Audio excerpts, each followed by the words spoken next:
것은 주님께서 곧 오신다는 거죠. 어떤 모습으로 오냐면 구름을 몰고 오신다. 성령 하나님께서 함께 하셔서 이 땅에는 주의 백성들이 심문하시러 오신다는 얘기였었잖아요. 그것이 마치 주님께서 배를 타고 그리고 성령 하나님께서 이끄시는 천군 천사들을 휘하에 몰고 전차를 타고 멀리서부터 광야 저쪽에서부터 쇄도에 오는 그런 모습이, 그래서 먼지를 일으켜서 오시는 그 모습들이 마치 구름을 타고 오는 것처럼 그렇게 묘사되어 있다라고 말씀드렸어요. 기억하시죠? 네. 구름을 타고 온다는 것은 마치 주님께서 신성처럼 그렇게 하늘에서 구름에 붕붕 실려서 오는 모습은 결코 아니다. 그렇게 오해하시면 안 된다는 거죠. 자, 그래서 우리가 이 말씀들, 지난 시간의 말씀들을 통해서 우리가 꼭 기억해야 되는 것은 마지막 심판은 다른 게 아니고 하나님의 자녀들의 한숨과 눈물과 고통과 시련들을 한꺼번에 심원하시러 오시는 것이니 지금 현재의 형편과 상황이 어렵고 힘들더라도 잘 견뎌라. 그래서 마침내 하나님께서 주시는 생명의 멸류관을 꼭 받아라. 이게 요한계시록 전체가 말하는 핵심 내용이에요. 역사는 결국 그리스도의 승리로 끝난다는 거죠. 그게 알파와 오메가시다라고 하는 거예요. 역사는 하나님으로부터 시작되었고 또한 하나님으로부터 끝난다. 하나님의 자녀들은 그 역사가 시작되고 끝나는 데 있어서 결코 패배자로 등장할 수가 없다. 승리자이다라고 말씀했었어요. 이 말씀들은, 이 사실들은 요한계시록의 강해가 끝날 때까지, 아니 주님께서 다시 오실 때까지 여러분의 믿음의 내용으로 꼭 새기고 계셔야 돼요.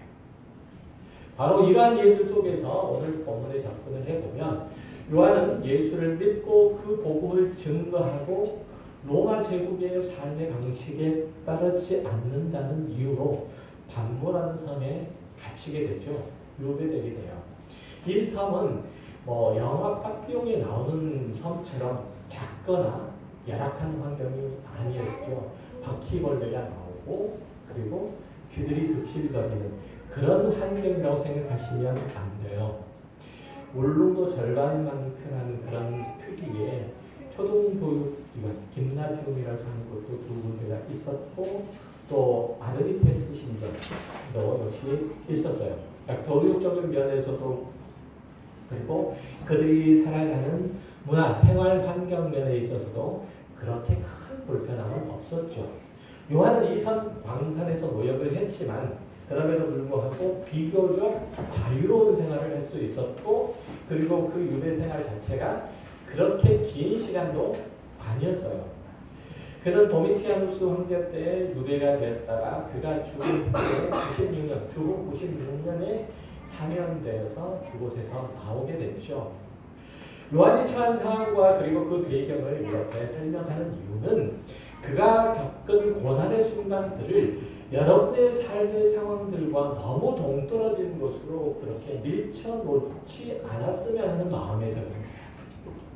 요한은 사도로 부름을 받았고 우리보다 더 큰 능력이 있고 더 깊은 믿음의 근거인 예수 그리스도를 직접 보았기 때문에 어떤 고난도 어떤 시련도 달게 받을 수 있었겠지만 우리는 그 모든 것들을 감당할 준비도 안 되어 있고 죽을 만한 각오를 할 그러한 박해의 시간도 보내지 않는 평화로운 시기를 지내고 있기 때문에 요한과 우리의 상황이 다르다 이렇게 생각하면 안 된다는 얘기죠.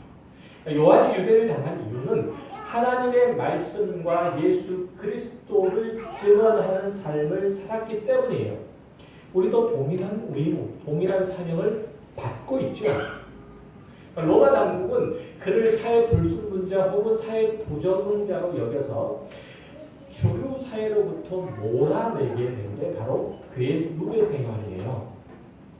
그러니까 이 정도 상황들은 우리가 그리스도인으로서 신실하게 그리고 충성스럽게 적극적으로 살아가면 의뢰 겪는 일들이라는 거예요.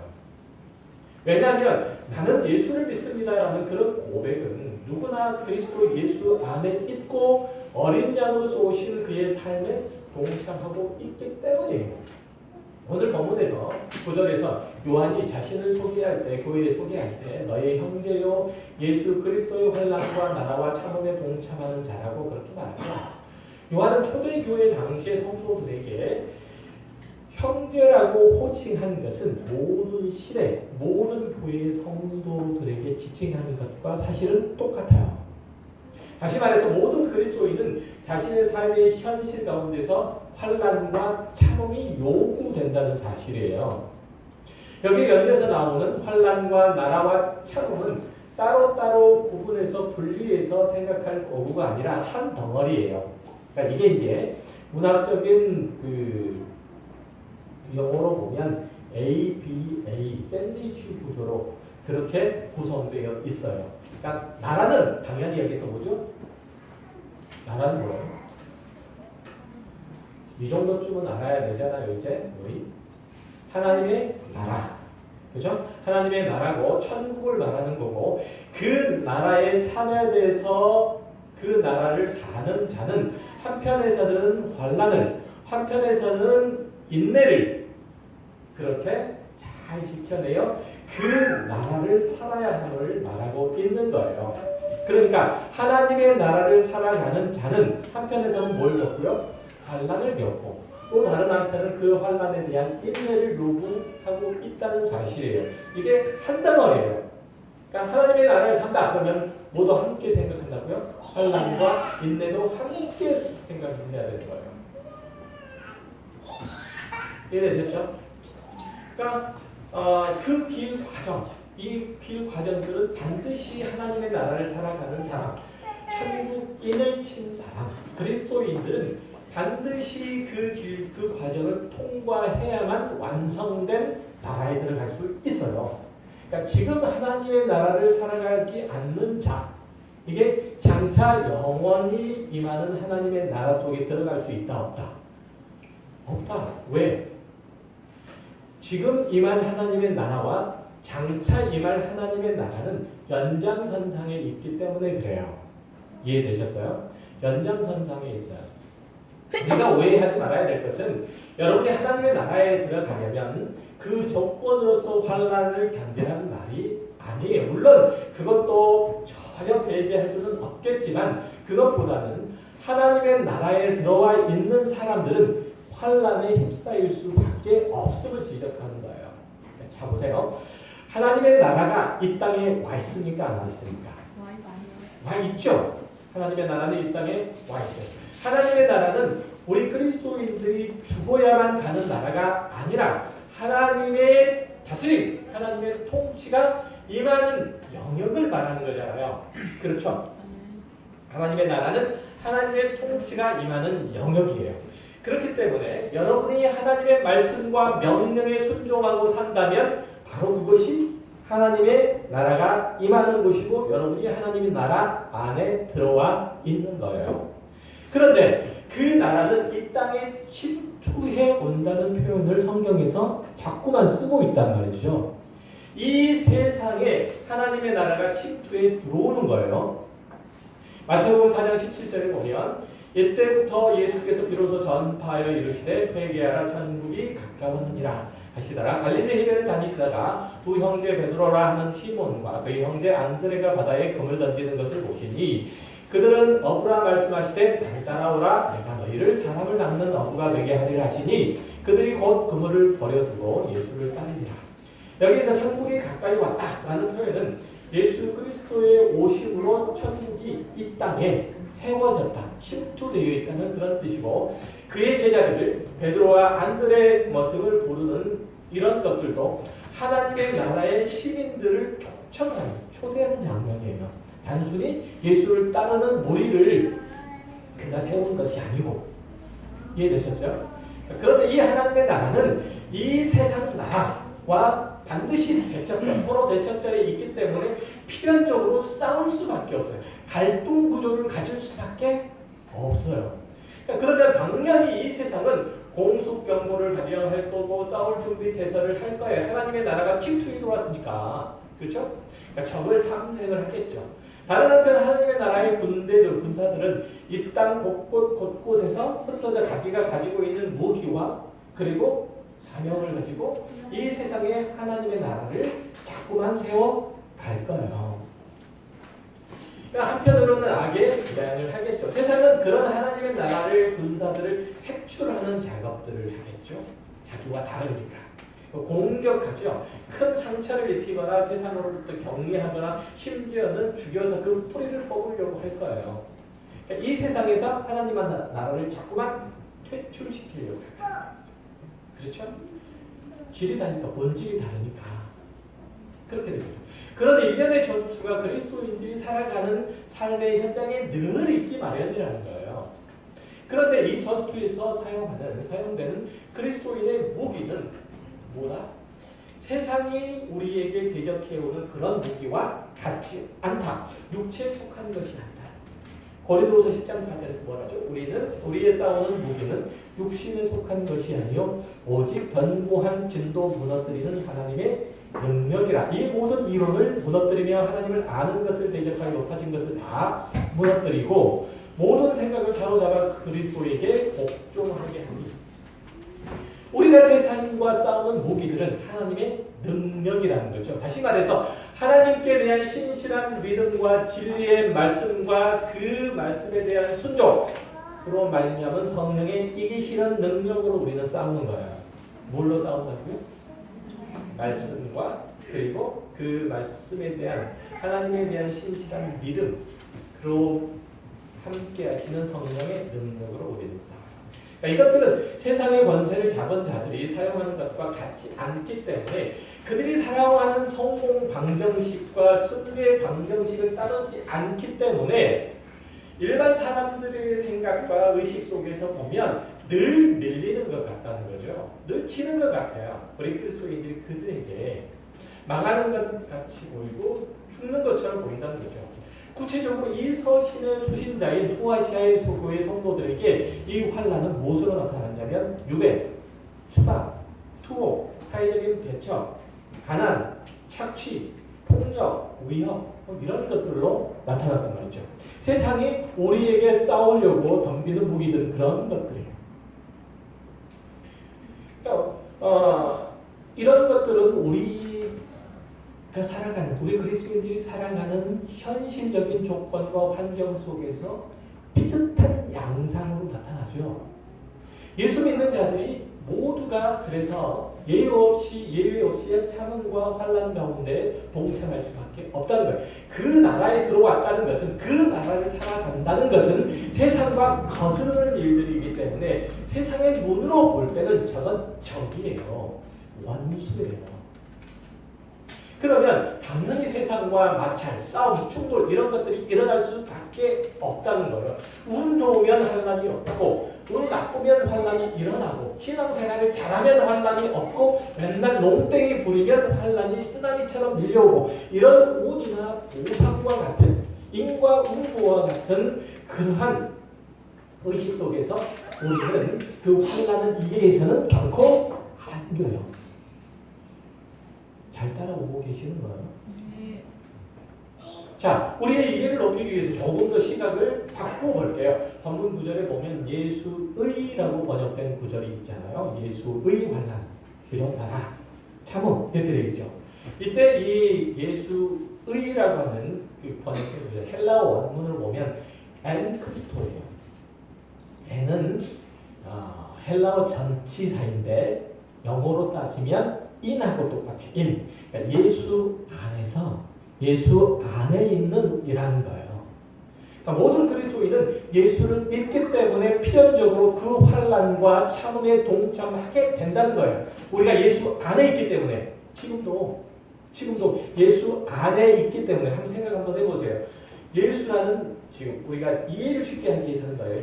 예수라는 분의 몸 안에 우리가 들어있다고 한번 생각해 보세요. 그러면 예수께서 육체적으로 당한 고난을 우리도 똑같이 당하는 거 아니에요. 그 얘기하는 거예요. 예수 안에서 하는 거예요.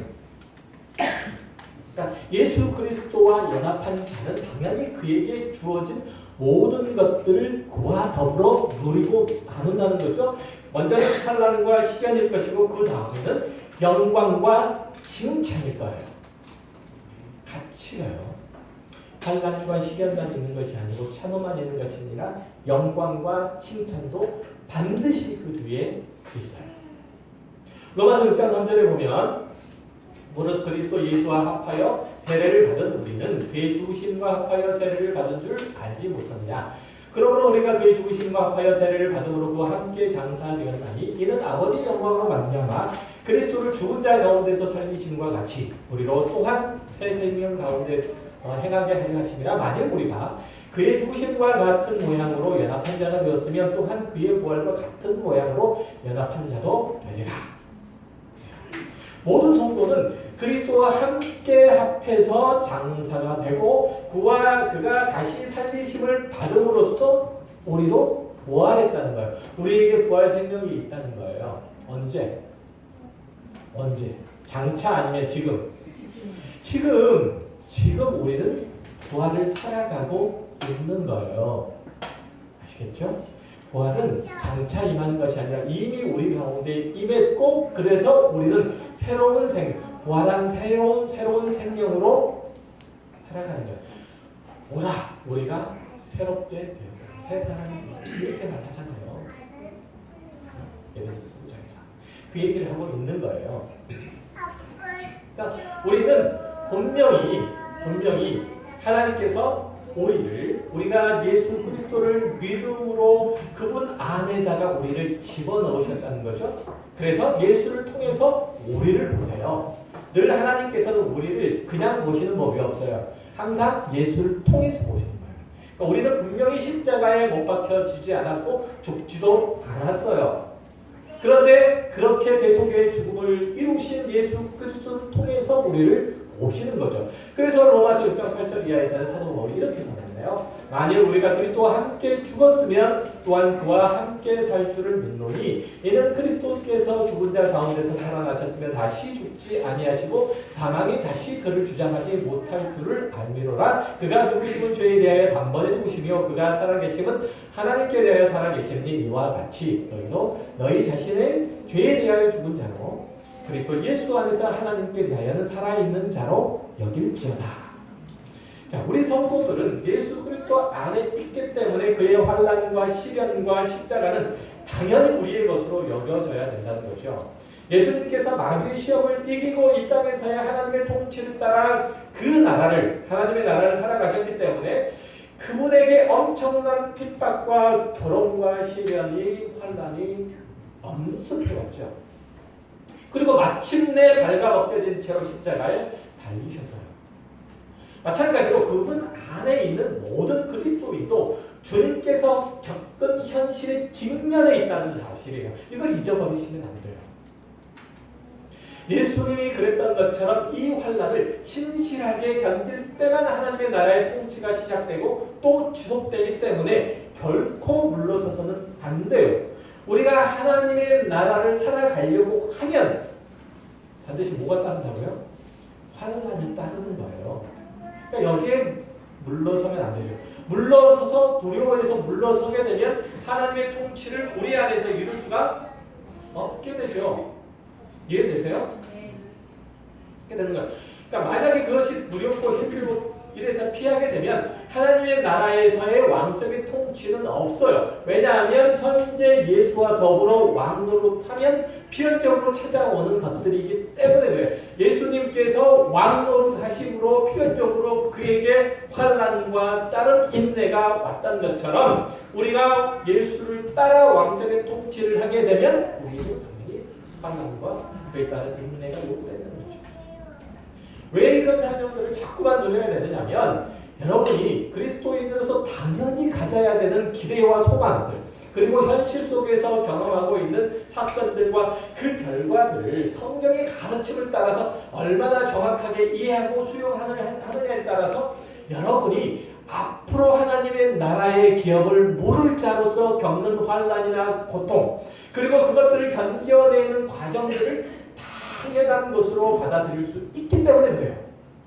만약에 그렇지 않고 예수를 믿는다는 것은 곧 이 땅에서 번영을 누리는 것이요 기쁨을 만끽하는 것이고 행복을 찾는 일들이라면 이 땅에서의 그냥 평화로운 것들을 찾는 것이라고 기대한다면 여러분이 이 요한계시록을 읽을 때 늘 두려움과 공포 속에 휘말릴 수밖에 없죠.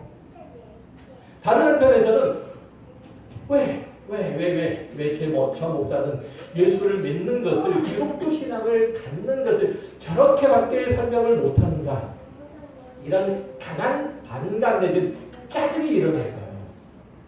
그렇죠. 어떤 분들은 그러실지도 있어요. 지금 짜증이 일어날 수도 있어요. 왜 저 목사는 맨날 화난 시련 이런 것 이딴 것들만 얘기하는가. 복도 좀 얘기하고 기쁜 것도 환성하는 거 얘기하고 그렇지. 모든 게 잘 되고 긍정의 힘에서 얘기하는 거지. 그렇게 좀 하지. 왜 저렇게는 설명을 못하고 왜 이따구로만 계속 몰고 가냐. 한번 제가 물을게요. 여러분 예수 안에서 하나님의 구원을 얻었습니까? 대답을 하세요. 네. 자신이 없으시면 대답을 못하셨어요. 그러면 환난과 인내는 여러분의 인생 가운데서 필수적인 결과예요. 여러분 지금도 여러분이 어떻게 살고 계시느냐에 따라서 환난과 참은 가운데 있을 거예요.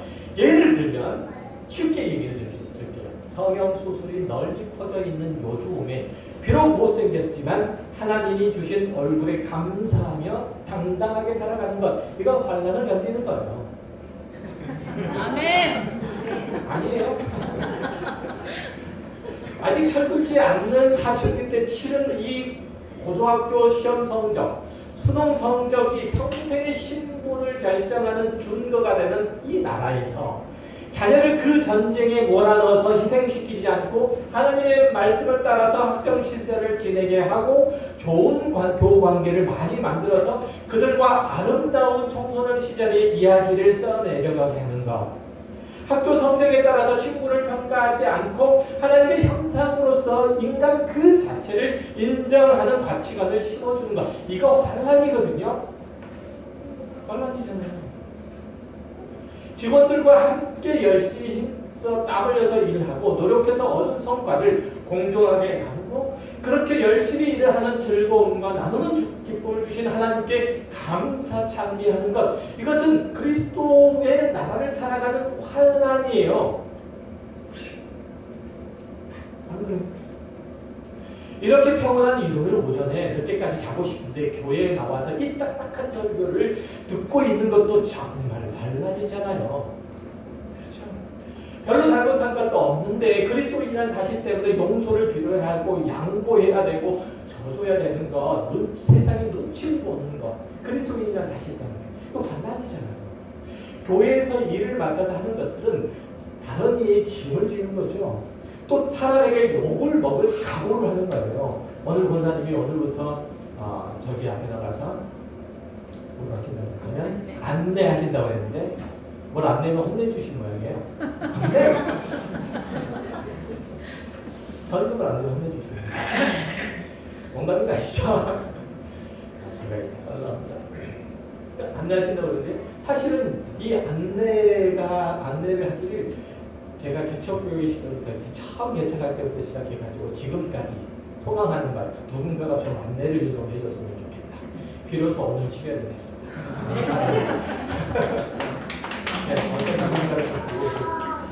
박수는 안 치셔도 돼요. 이것도 환란이거든요, 이거. 그렇죠? 환란이에요. 우리는 요한계시록의 종말의 계시를 읽으면 그런 일들이 마치 오전 내내 요한계시록에서 나타난 일들이 오전 내내 햇빛이 쨍쨍 지다가 오후 들어서 갑자기 하늘이 어두워지고 천둥 번개가 치면서 폭우가 쏟아지듯이 그렇게 드라마틱하고 저늘이 흐르는 일들이 마지막 날 즈음에 일어날 거라고 그렇게 기대해요. 그렇지 않아요. 절대로 그렇지 않아요. 종말은 이미 시작됐고 그리고 지금도 계속되고 있고 장차 주님 오실 때까지 계속되는 거예요. 사도 요한이 그 종말을 겪고 있어요. 그리고 역사상 신실하게 하나님 앞에서 살아갔던 사람들이 그 종말을 겪고 컸어요. 그리고 여러분도 지금 겪고 있어요. 크거나 작거나 그것이 하나님 안에서 살려고 하면 그렇게 되는 거예요. 지금은 이 종말의 환란들이 초대교회 당시처럼 너 예수 믿고 사자굴에 들어갈래? 아니면 로마 황제를 신으로 섬겨서 편안하게 살래? 이런 식으로 투박하고 직접적이고 강제적으로 나타나지 않고 교묘하고 지능적으로 세속적인 삶을 강요하는 것이 나타나요. 뭘 강요한다고요? 세속적인 삶을 강요함으로써. 우리나라의 기업 경쟁력들은 하루구 업체하고 불공정 거래를 통해서 확보되는 경우가 되게 많아요. 대기업들이 그렇게 서 있잖아요. 지금 하청업체의 납품 단가를 터무니없이 깎아가지고 자기 제품의 생산성을 높이죠. 그죠? 제품의 생산성을 높여요. 당연히 하도급 업체에서는 노동자들이 저임금으로 이어지는데 이건 노동력 착취예요. 그리스도인으로서 이런 불공정 경제 구조 속에 편승하지 않으려면 감수해야 될 것들이 한두 가지가 아니잖아요. 그리스도인 기업가로서 심각한 경우에는 파산도 각오해야 되는 그 환란이 될 거예요. 그렇게 안 살면. 그렇죠. 그때 신실한 그리스도인에게 요구되는 게 뭐라고요? 참음. 이 세상에 침투해 들어온 하나님의 나라에 들어가서 사는 자는 반드시 환란을 겪을 거고 그 과정을 잘 참아내야 돼. 견뎌내야 된다는 거예요. 이 참음, 즉 인내는 소극적인 면과 적극적인 면이 있어요. 소극적으로는 그 모든 환란을 포기하지 않고 잘 견디는 것. 지금도 겪고 있는 그 힘겨운 현실에 항복해서 세상 사람들이 사는 방식과 똑같이 그렇게 그들과 같이 흘러가는 것. 흘러가지 않고 그리스도인으로서 하나님의 거룩과 의로움과 선하심을 따라서 하나님께서 나에게 주신 모든 것들을 하나님의 은사인 줄로 알아 하나님의 뜻과 방법을 쫓아 사용하는 것. 이게 우리들에게 있어서는 어렵죠. 그게 반란이 될 수 있죠. 그리고 적극적으로는 미래에 대한 소망을 품고 견디는 거예요. 우리가 비록 이 어려움을 겪고 있지만 끝끝내 잘 견디면 하나님께서 나에게 반드시 승리, 영광의 면류관을 주시고야 말 거다. 이 어둠의 시간들이 지나면 그리스도께서 가지고 오시는 영원한 하나님의 나라, 그곳에서 주님과 함께 왕노릇할 것이다. 그 나라에서는 지금 내가 살아가는 방식이 결코 손해, 환란, 파멸 이런 것들로 귀착되지 않고 오히려 풍성하고 아름다운 열매를 많이 맺으며 그 때문에 하나님의 의로우심과 선하심과 진리 되심이 드러날 거다. 그때는 내가 살아가는 방식이 옳다라는 것이 드러날 거다. 그렇죠? 이런 사람들은 패배가 아니라 늘 승리로 귀결되리라는 분법 마음으로 지금 어려움을 견뎌내는 거예요. 여러분이 예수의 환란에 동참해서 인내해야 되는 이유는 그리스도인으로서 그 삶이 여러분에게 꼭 필요하기 때문에 그래요. 그러니까 여러분이 경제적으로 불이익을 당하더라도, 사회적으로 소외를 경험하더라도, 정치적으로 박해를 받더라도 지속적으로 하나님의 의로우심과 예수 그리스도의 낮아지심을 따라서 살아야 되는 이유는 그 인내가 여러분의 신앙생활 가운데서 꼭 필요하기 때문에 그래요. 선택의 여지가 아니고 필수적인 조건이기 때문에 그래요. 그 과정을 꼭 겪어가야 된다는 거죠. 야고보서 1장 2절 이하의 말씀을 보면 내 형제들아 너희가 여러 가지 시험을 당하거든 온전히 기쁘게 여기라. 이는 너희 믿음의 시련이 인내를 만들어내는 줄 너희가 아니라 인내를 온전히 이루라. 이는 너희로 온전하고 구비하여 조금도 부족함이 없게 하려 함이라. 온전하고 구비하여 조금도 부족함이 없게 하신다는 목적이죠. 하나님께서 그 자녀들을 온전하고 의롭고 지혜롭고 선하고 예쁘게 길러가실 목적으로 우리들에게 무엇을 주신다고요? 환난. 그리고 그 속에서 인내를 요구하신다고요. 이거 안 하면 못생겨진다는 뜻이에요. 누구로서? 하나님의 자녀로서 못생겨져요. 못생기고 싶으세요? 성형수술하지 마시고 이렇게 예뻐주세요. 여기 인내라는 단어는 히브리어, 헬라어로 히포모네라는 단어예요. 히포모네라는 단어인데 단순히 입술을 깨물고 꽉 참는 것이 아니라 정절을 지키고 변치 않는 마음으로 어느 곳에 뿌리를 내리고 굳건하게 서 있는 모습을 나타내는 거예요. 자체가. 그리스도인에게 있어서 환난은 오히려 믿음으로 하나님 앞에 굳건히 서 있는 모습이라는 거죠. 서 있게 한다는 거예요. 성령 하나님으로 인해서 거듭난 그리스도인은 시험을 당해서 환난을 당해서 힘들어하고 어려워하는 그 자신들을 보면서 야, 나는 아직까지 하나님을 전적으로 의지 않았구나라고 하는 것을 깨닫게 되죠. 나아가서 환난은 아직도 남아있는 옛사람의 성품을 확인하게 하죠. 환난을 겪게 되면 야, 내가 버린 줄 알았더니 없는 줄 알았더니 휘 저어놓으니까 밑바닥에 가라앉아 있는 부정물이 올라오는 거죠. 그렇게 올라오는구나. 깨닫게 되죠. 나아가서 이 환난이 그렇게 옛사람의 성품을 확인하게 할 뿐만 아니라 이제 하나님께 복종하도록 만든다는 것. 굉장히 중요해요. 건강이 나빠지면 어떻게 남에게 그동안 이제 여러분들이 믿고 의지해왔던 자신의 육체들에 대한 무기력함을 알게 되죠. 깨닫게 되고 동시에 과거에 남에게 못할 짓을 했던 것들이 그렇게 부끄럽고 속상할 수가 없어요. 경제적인 공평함을 겪으면 그동안 소비했던 것들이 그렇게 한스러워요. 그리고 하나님께서 주신 그 넉넉함으로 그리스도인으로서 어떻게 써야 되는지 비로소 정리돼요. 그런데 없어. 그렇게 정리했는데 없어. 다 쓰고 없어. 참 재밌어요. 그래서 쫄딱 망하고 교회 온 사람들이 흔히 하는 말들이 목사님 내가 그때 정신을 차리고 예수를 참 잘 믿었다면 교회에 왔다면 교회에 대해서 뭔가를 좀 할 수 있었을 텐데요. 그런 얘기 많이 해요. 그렇죠? 아쉽죠? 사람은 어려운 일들을 겪을수록 깊어지고 넓어지고 넉넉해져요. 조선족 광해군 때 광해군은 어렸을 때부터 온갖 어려움을 많이 겪었죠. 특히 무능한 아버지 선조로 인해서 임진왜란이 발발하는 그런 졸지의 세대가 돼가지고 우주로 피난간 몽진을 간 아버지 대신해서 관문과 의병을 이끌고 함경도 강원도 등지에서 왜군을 막아냈어요. 그러니까 그런 백성과 함께 먹고 자고 싸우면서 그들의 아픔과 눈물을 알게 된 거죠. 그로 인해서 나중에 그가 왕이 되었을 때 백성들을 위한 제도를 많이 펼쳤죠. 그 중에 하나가 뭐죠? 광해에서 나오잖아요. 그죠? 영화 보셨잖아요. 대동법이었어요. 그리스도인이 겪고 있는 그 환난은 많은 부분에서 그가 하나님의 사람으로 살려고 애쓰다 보니까 생기는 자의적인 거예요. 타의적인 게 아니고 자의적이고 능동적인 측면이 많아요. 그렇지만 여러분은 한편으로는 조금 걱정이 되고 또 다른 한편으로서는 힘도 들고 억울한 생각도 들 거예요. 그러나 그 환난과 견딤은 여러분을 더 깊고 더 넓고 그리고 더 여러분이라는 믿음의 통을 넓혀줍니다. 키워줍니다. 그 깊어지고 넓어진 여러분 안에 그 깊어지고 넓어진 커진 여러분 안에 하나님께서 얼마나 더 많은 것들로 채우시겠어요. 깊어졌는데 용기가 커졌는데 그릇이 문 대통령이 신년 기자회견에서 정치 얘기하는 거 아니에요? 개천에서 용나는 사회를 만들자라고 했어요. 오늘 한국 사회에서 개천에서 용이 나올 수 없는 것은 그런 의미에서 보면 굉장히 아쉽고 안타깝죠.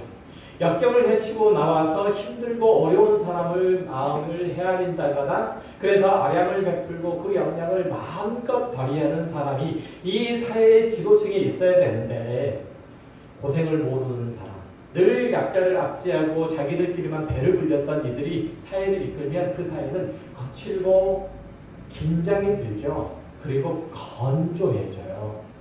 오늘날 보게 되면 그 한 가지 예가 사법연수원에 요즘 마찬가지일 거예요. 사법연수원생 중에 거의 3분의 1 이상은 외고 출신이에요. 걔네들이 어떻게 공부했는지 저는 잘 알아요. 왜냐하면 외고를 많이 보내봤고 또 외고생들과 함께 많이 공부를 해봤습니다. 가르쳐봤습니다. 어떻게 공부를 했고 그 환경이 어떠한지 잘 알아요. 고생이라는 걸 도무지 몰라요. 그들이 누군가를 판결을 내릴 때 누군가를 변호할 때 정말 아프고 그리고 억울하고 그리고 힘없고 가난한 사람들을 위해서 하겠어요. 그럼 그들의 마음을 해야 되겠어요? 문제죠. 그래서 그런 사람들이 사회 지도층이 되면 그래서 뭐 일반화시키는 것은 좀 그렇기는 하지만 어쨌든 그렇게 되면 사회는 긴장이 되죠. 거칠게 돼요. 아주 몸이 건조하게 되죠. 하나님께서는 그 자녀인 저와 여러분들 당신의 모든 충만한 것들로 채우시길 원하시기 때문에 환난과 시련을 주세요. 그 환난과 시련이 어떤 거죠? 어떤 거요? 여러분 하나님께서 여러분들에게 그 환난의 결과로 채우고자 하는 것들 나중에 그것들을 설명을 해드릴게요. 뭔지 하면 그런 생각하죠. 우리가 저 목사는 그렇게 생각하죠. 저 목사는 맨날 우리가 사업이 망하기를 바라다가 하루아침에 알거지가 되고 직장에서 쫓겨나서 길거리에 나앉고 난疾병이라도 들려서 거진 뭐 삶에 대한 소망들을 다 빼앗기면 그러면 좋다는 얘기가 그런 뜻이 아니고 하나님께서 그 자녀가 경험하는 그 환난이 그것보다 훨씬 더 적극적이고 긍정적이기를 원하는 그 결과를 내기를 원하신다는 얘기. 에베소서 3장 13절에 보면 그걸 더 잘 알 수 있어요. 그러므로 너희에게 구하노니 너희를 위한 나의 여러 환난에 대하여 낙심하지 말라. 이는 너희의 영광이니라. 사도 바울은 잘 들으세요. 한번 다시 한번 읽을까요? 그러므로 너희에게 구하노니 너희를 위한 나의 환난에 대하여 낙심하지 말라. 이는 너희의 영광이니라. 누구의 환난이에요? 누구의 환난? 사도 바울의 환난. 그죠? 누구 때문에 만들어진 환난? 응? 누구 때문에 만들어진 환난? 이걸 누구 때문에 만들어진 환난? 지금 에베소 교인들 때문에 만들어진 환난. 보세요. 이는 너희의 영광이다. 자, 그러므로 너희에게 구하노니 너희를 위한 나의 여러 환난에 대하여. 누구를 위한? 너희 에베소 교인들을 위한 나의 여러 환난이에요. 그죠? 누구를 위한 환난? 교회를 향한 바울의 환난이에요. 자, 그게 이제 뭘 만들어낸다는 거예요? 나의 영광이 아니고 너희의 영광. 즉 에베소 교인들의 영광을 만들어내기 위해서 내가 환난을 겪는다는 얘기예요. 그렇죠? 자, 그가 그런 환난들을 겪는 이유를 분명하게 그렇게 얘기를 하는 거죠. 그러니까 여러 환난들은 사도 바울의 환난들은 수감 생활뿐만 아니라 다른 힘겨운 일들이 그를 짓누르고 고통스럽게 할 건데 그 모든 것들이 에베소 성도들을 위한 바울의 자발적이고 적극적인 선택이라는 점이 그것이 무엇인지 여기서 단언할 수는 없어요. 하루 종일 갈 거예요. 하지만 바울의 환난들은 하여튼 에베소 성도들에게 있어서 큰 유익이 되고 결국은 그들을 그리스도인으로서 영광스럽게 하는 밑전리가 되는 것은 틀림없다는 거예요.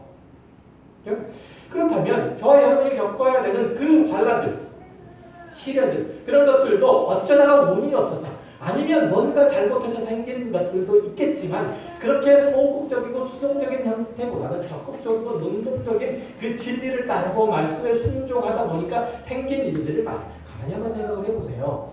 그것은 선구조적 사명이 없으면 불가능하게 된 거예요. 그리스도인에게 있어서 환난은 우리의 일상생활들과 사실은 밀접하게 관련되어 있어요. 말씀드렸던 것처럼 또래 집단의 문란한 생활들에도 불구하고 그것에 아랑곳하지 않고 내 거룩함을 지켜나가는 청년들. 모든 학우가 한 아이를 왕따시키더라도 자기만은 그럴 수 없더라고 그렇게 여기고 기꺼이 그 왕따된 동무의 친구가 되어주는 것. 그래서 그와 함께 왕따가 되는 것도 감수하는 학생. 손해볼 각오를 하고 공정거래를 하거나 자신의 노력과 성실로 자산을 많이 모아서 그 성공의 열매들을 자기와 가족들에게만 돌리지 않고 가난한 이웃과 함께 나누는 것. 이런 환난들이죠. 이렇게 살아가는 방식들은 다른 그리스도인들에게 멋있고 용감해 보이는 행동일지 모르지만 그리고 일반 사람들에게는 그저 철모르는 바보짓 같은 것일지 모르겠지만 그렇게 살아가는 당사자에게는 엄청난 시련과 환난과 고통을 각오해야 되고 실제적으로 그 속에서 살 수밖에 없어요. 왜냐하면 내 본능적인 욕구를 누르고 살아야 되니까. 그렇잖아요. 내가 그렇게 살아가면 내 육신의 형제 자매들이 좋아하겠어요? 싫어하니까 그렇다는 거죠. 그러나 하나님은 이런 그리스도인의 비천해지고 미련해지고 어리석어지는 그 방식들을 통해서 그 자녀들에게 모든 충만한 것으로 채우시고 하나님의 성품으로 청하게 하시는 거예요. 그러니까 이런 것들을 통해서 그런 것들이죠. 그게 뭐죠? 베드로전서 1장 3절 이하에 보면 그의 신기한 능력으로 생명과 경건에 속한 모든 것을 우리에게 주셨으니 이는 자기의 영광과 더불어 우리를 부르신 이를 알므로 말미암이라. 이로써 그 보배롭고 지극히 큰 약속을 우리에게 주사 이 약속으로 말미암아 너희가 정욕 때문에 세상에 썩어질 것을 피하여 신성한 상품에 참여하는 자가 되게 하셨느니라. 하나님께서는 여러분이 이 세상에서 꺼질 것에 몰두하지 않고 그것들을 오히려 이용해서 당신의 성품에 참여하기를 원하세요. 그 성품으로 제시된 것들이 뭐예요? 모두 8가지. 그러니까 5절 이하의 말씀을 보면 그러므로 너희가 더욱 힘써 너희 믿음의 덕의 지식을 지식의 절제의 인내를 인내의 경건을 경건의 형제의 우애를 형제의 우애의 사랑을 나라. 이런 것이 너에게 있어 혹족한즉 너희로 우리 주 예수 그리스도를 알게 게으르지 않고 열매 없는 자가 되지 않게 하려니와 이런 것이 없는 자는 맹인이라 멀리 보지 못하고 그의 옛죄가 깨끗하게 되는 것을 잊었느니라. 굉장히 무서운 얘기거든요. 이 얘기가. 그리스도인들 가장 중요하고 우선적으로 가져야 될 2가지 것들은 성품은 인내와 믿음이라는 거죠. 믿음은 다른 모든 성품을 만들어내는 기초석과 같은 거고 하나님께서 이것들이 없으면 나머지를 절대로 이룰 수 없다고 얘기를 해요. 그러니까 하나님께서 우리 그리스도인들을 환난과 인내 속에 몰아넣는 이유는 아까 얘기했던 것처럼 뭐예요? 덕을, 지식을, 절제를, 인내를, 경건을, 형제 우애를, 사랑을 이런 모든 하나님의 성품들을 우리에게 담아내시기 위해서 이게 내가 이 땅에서 겪는 이 환난보다 훨씬 더 중요한 거니까 훨씬 더 값진 것이니까. 그렇죠? 격투기 선수인 UFC 선수에게 가장 필요한 것은 기초적으로 가장 필요한 게 뭘까요? 그게 뭐냐면 맷집이래요. 맷집. 아무리 훌륭한 타격 기술을 가진 파이터라도 안 맞고 경기를 할 수는 없잖아요. 열심히 상대를 두들겨 패서 겨우 거의 KO 상태에 만들어 놓고 마지막 결정차를 날리려고 하는 순간 상대가 얼떨결에 날린 주먹에 턱을 한 대 맞고 쓰러져 버리면 그래서 못 일어나면 그렇게 두부턱을 가지고 있으면 그 훌륭한 기술이 아무 소용이 없잖아요. 그리스도인의 믿음은 어떤 의미에서 환난을 자처하고 그 가운데서 인내하는 거예요.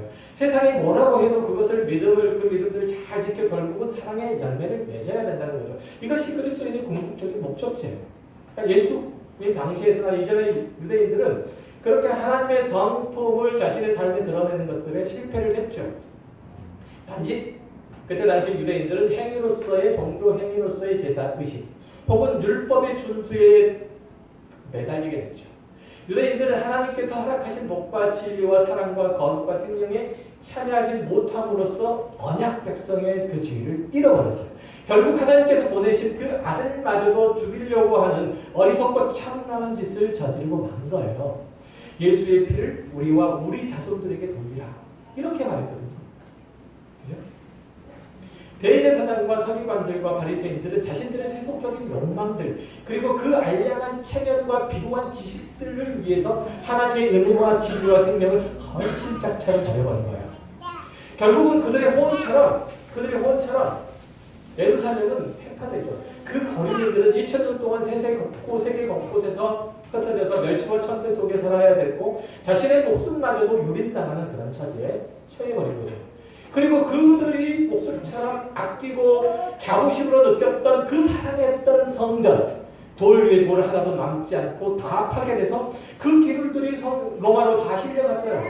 다 실려요. 그렇게 해서 어떻게 되는 줄 아세요? 로마 황제, 그때 당시에 로마 황제가 누구냐면 베스파시아누스예요. 티투스 장군이 그 황제 베스파시아누스의 황제의 그 명령을 받고 로마에 갔죠. 예루살렘에 갔죠. 그래서 다 초토화를 시켜버린 거예요.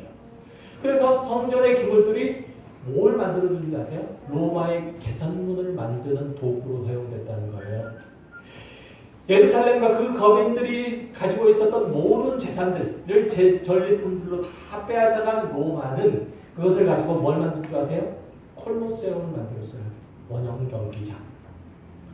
유대인들을 사자와 싸우게 만드는 그 콜로세움은 그 성전은 지금 없지만 그 콜로세움은 지금도 있어서 사람들의 구경거리가 되고 있다는 사실. 섬찟하지 않으세요? 그 콜로세움을 만드는 비용으로 그들의 재산들이 다 소용돌이가 되는 거예요. 지금 한국 교회를 보세요. 마치 주 70년의 예루살렘 모습과 비슷하지 않나요? 하나님의 자녀로서 주의 거룩한 교회로서 세속과 구별되고 하나님의 통치를 순종함으로써 적극적으로 긍정적으로 이 환난을 겪기를 거절하자. 거룩하게 살아가기를 구별되게 살아가기를 거절하자. 하나님께서 드신 매로 인해서 환난을 겪고 있다고 생각하지 않으세요? 아직 늦지 않았어요. 저와 여러분은 이제 이 세속 사회에서 벗어나야 돼요. 그 통치, 그 다스림에서 벗어나라는 얘기예요. 여기서 살지 말자는 얘기가 아니고 하나님의 말씀에 순종하고 그 통치를 따름으로써 각자의 구원을 각자가 하나님의 나라에 들어왔음을 확인해야 돼요. 지금 맞는 매를 성실하게 감당하고 현재의 삶 속에서 하나님의 거룩하심과 복된 소망으로 채워지기를 성실하게 겪어가야 돼요. 여러분은 지금 풍랑 위를 걸어가는 바다 위를 걷고 있는 베드로와 같아요. 여러분을 위협하는 세상을 두려워할 필요가 없어요. 그러면 세상에 빠질 수밖에 없어요. 예수 그리스도의 손을 잡고 그가 명하신 대로 가세요. 예수 그리스도가 걸어가신 방식으로 그렇게 뚜벅뚜벅 걸어가세요. 하나님의 영원한 승리가 여러분 앞에 모여 있어요. 주님께서 그거 그냥 놓고 보시지 않아요.